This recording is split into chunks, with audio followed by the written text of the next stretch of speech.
Mula po sa inyong lingkod, Vice Mayor Brian Cua, kami po sa Sangguniang Panglungsod ay bumabati po sa inyo ng maligayang Pasko at maligong bagong taon.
Action Radio Balita, January 2, 2022. Enero 2, 2022. Magandang umaga, Pilipinas. Maaksyong morning sa ating mga kaaksyon. Sumaas sa inyo Ang Action Radyo Balita. Ako ang inyong tagapagbalita, Action Alex Navarro. At ako naman po si Action Claire de Guzman. Sa ulo ng ating mga balitang lokal, Dating mayor ng Anda na si Aldrin Cerdan, pinagbabaril patay kahapon. Sospek, dati umanong bodyguard, arestado. Firecracker-related injuries sa Pangasinan pumalo na sa 23. Pagpapasalamat at pagpapatawad, mensahe ni Archbishop Socrates Villegas ngayong bagong taon. At para naman sa ating police reports, residente sa bayan ng Labrador, sinaksak 4 na suspect inaresto. Sa ating balitang nasyonal o balitang bansa, NCR balik sa Alert Level 3 simula January 3, bukas hanggang January 15. 165 na milyong piso ng relief goods na ipamahagi sa mga lugar na sinalanta ni Bagyong Odette.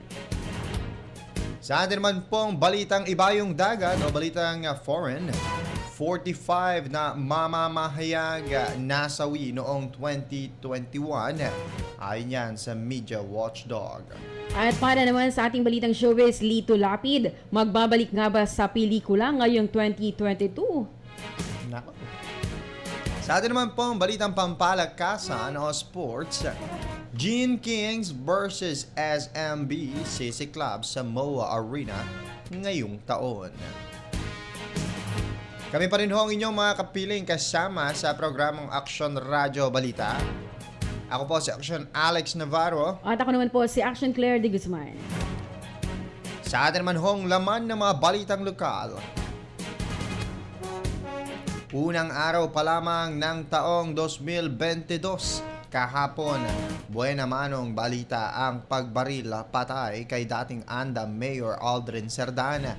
Ayon kay Pangasinan Police Provincial Office Director Colonel Richmond Tadina, patuloy nilang iniimbestigahan ang pamamaril sa dating alkalde.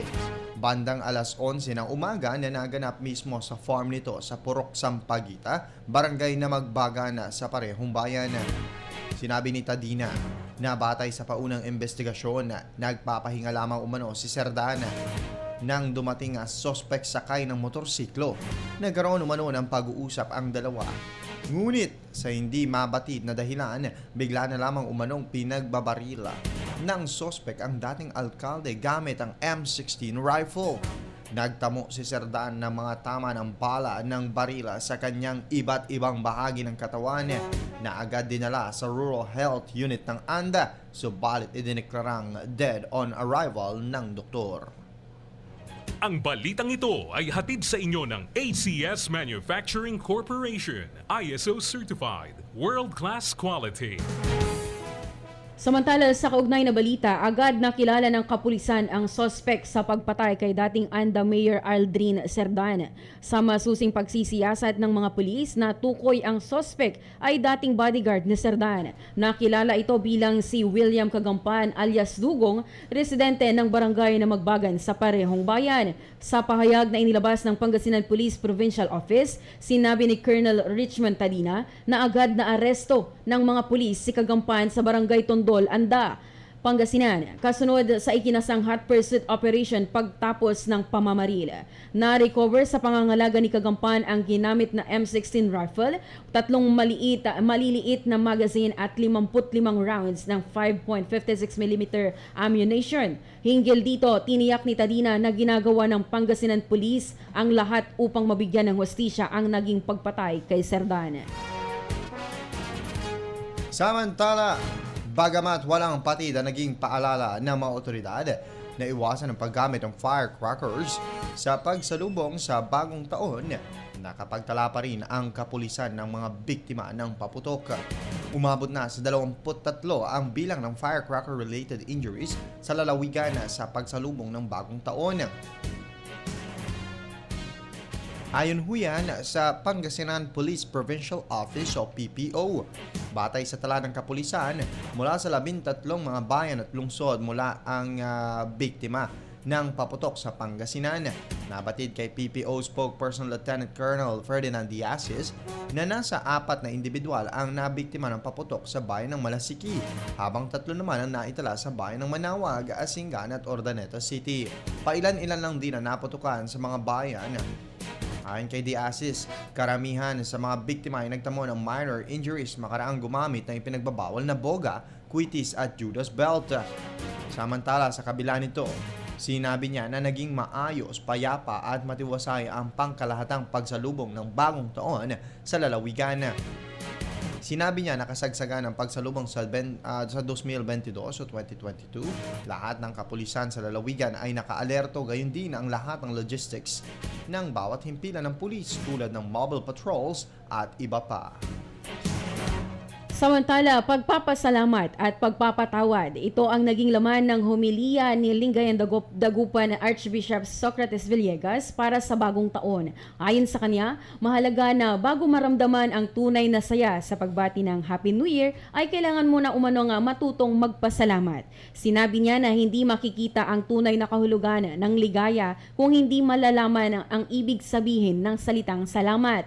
Ayon sa Arsobispo, hirap ang marami sa mga pagpapahayag ng pagsasalamat dahil maraming sama ng loob sa puso, buhat ng mga pighati at pagtataksil ng ibang mga tao. Sinabi ni Villegas na sa pagharap sa bagong taon, kinakailangan ng bawat isa na matuto kung paano magpatawad na siyang unang hakbang upang makapagbigay ng tunay na pasasalamat ng walang halong puot. Ang pagpapatawad din anya ang nagbibigay ng tunay na gaan ng loob na susi sa pagkamit ng kapayapaan para sa lahat. Aksyon Radyo. Police Report.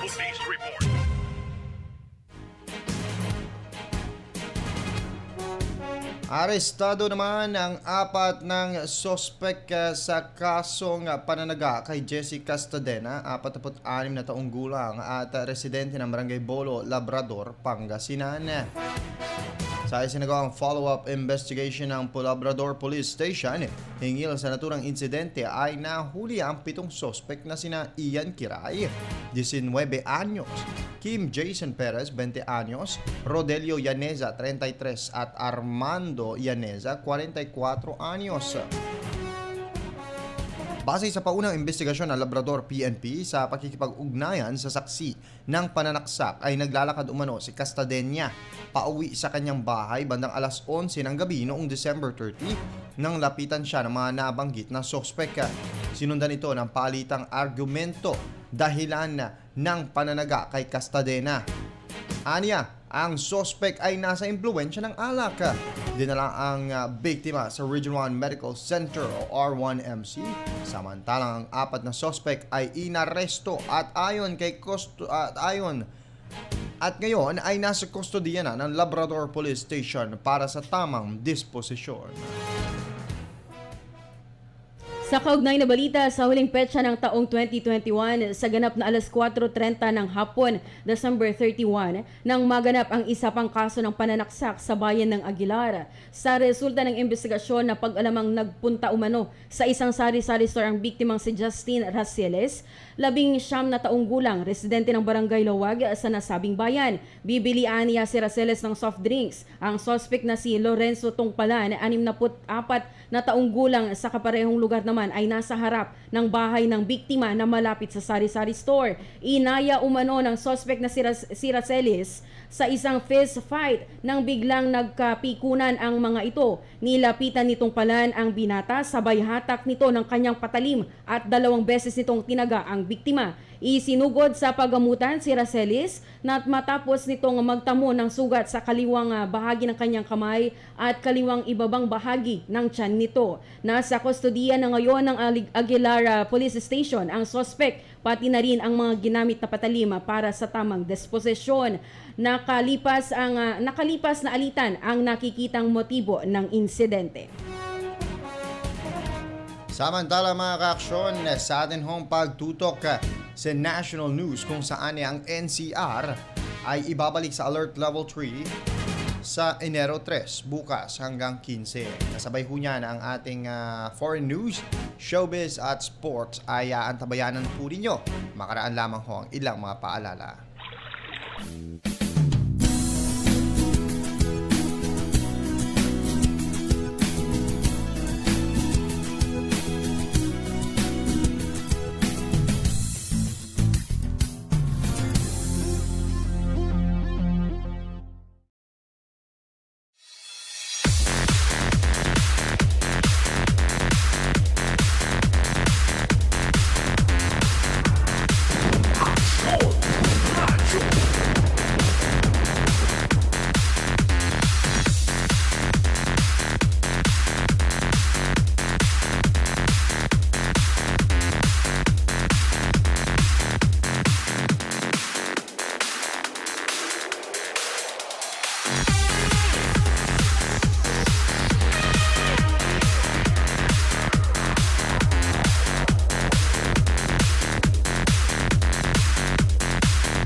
Alas 7:25 ng umaga.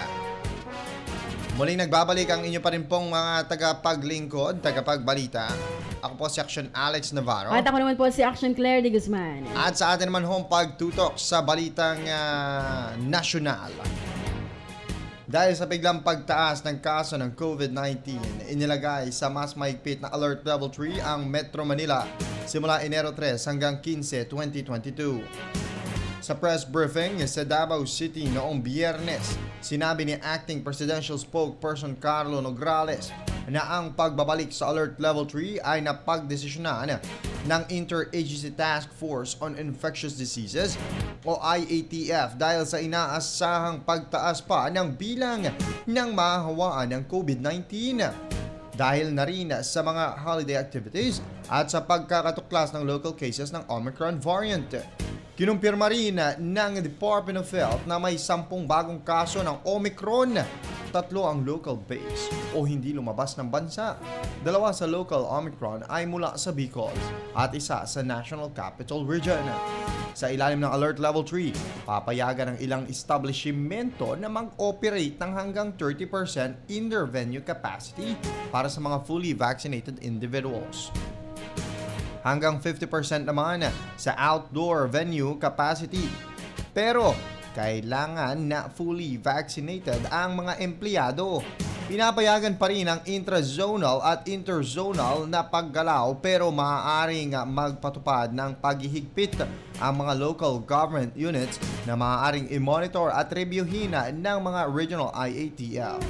Samantala, ang mga establishmento at aktibidad na itinuturing na high risk para sa transmission sa ilalim ng Alert Level 3 ay hindi pinapayagan. Kabilang ang face-to-face o in-person classes para sa basic education, maliban sa mga unang pinayagan ng IATF at Office of the President. Contact sports, maliban sa mga nasa ilalim ng bubble type setup at alinsunod sa guidelines ng IATF.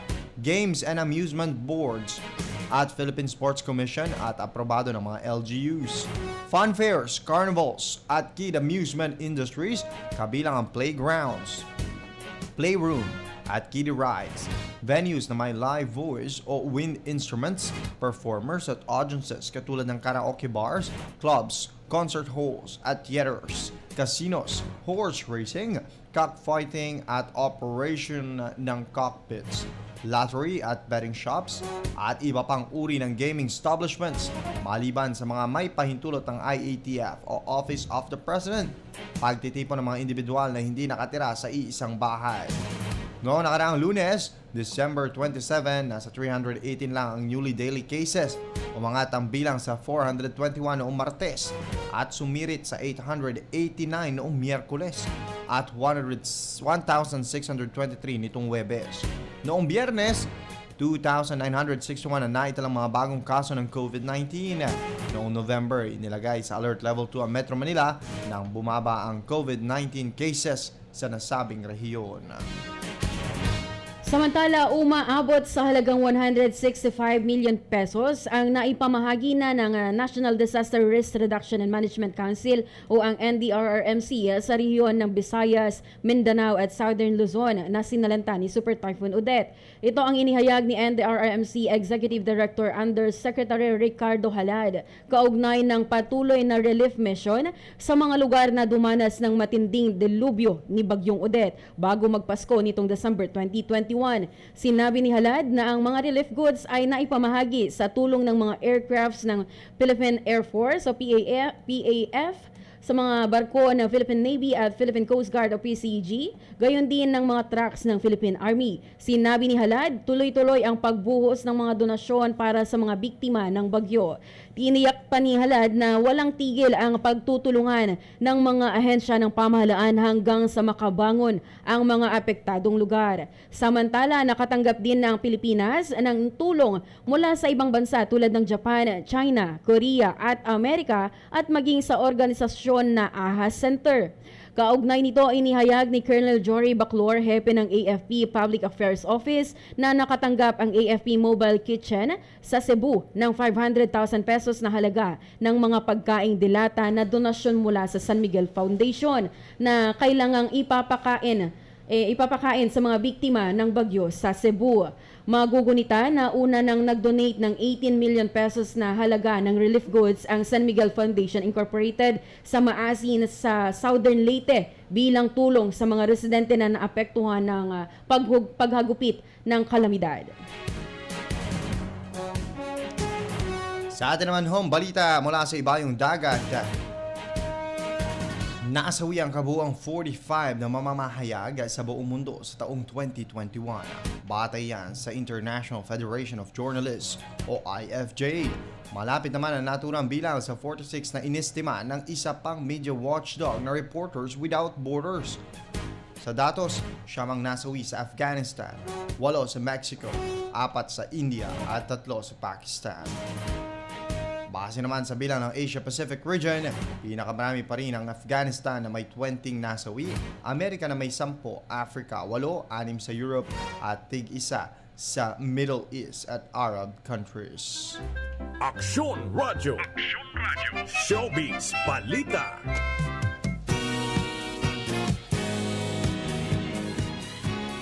At para naman sa ating balitang showbiz, tiyak ang mga nanay at tatay natin ay matutuwa sa balitang ito mga ka-aksyon. Aminado ang veteran action star na kahit matagal na siya sa showbiz na naging producer, director at artista, ay marami pa ring natutunan si Lito Lapid sa kanyang award-winning director na si Brillante Mendoza. Kasama si Lito ngayon sa pelikulang ginagawa ngayon ni Derek Brillante na Hapag. Sinabi rin ng aktor-politician na nagustuhan niya at napabilib siya ni Mendoza. Matagal na raw sanang kinukuha ni Senador Lito si Mendoza sa pelikulang gagawin ng unang, ngunit hindi sila magkasundo noon dahil sa scheduling. Sa pelikulang Hapag ay inirekomenda siya ni Coco Martin kaya tinanggap niya agad. Plano rin ni Senador Lito na maging active na sa pag-aartista ngayong taong 2022 at balak niyang kunin si Director Brillante. Samantala, nakipagtsikahan si Senator Lapid sa entertainment press kasama ang kanyang anak na si Mark na isang tourism executive at ang taga-pinuno party list na si Howard Quinto.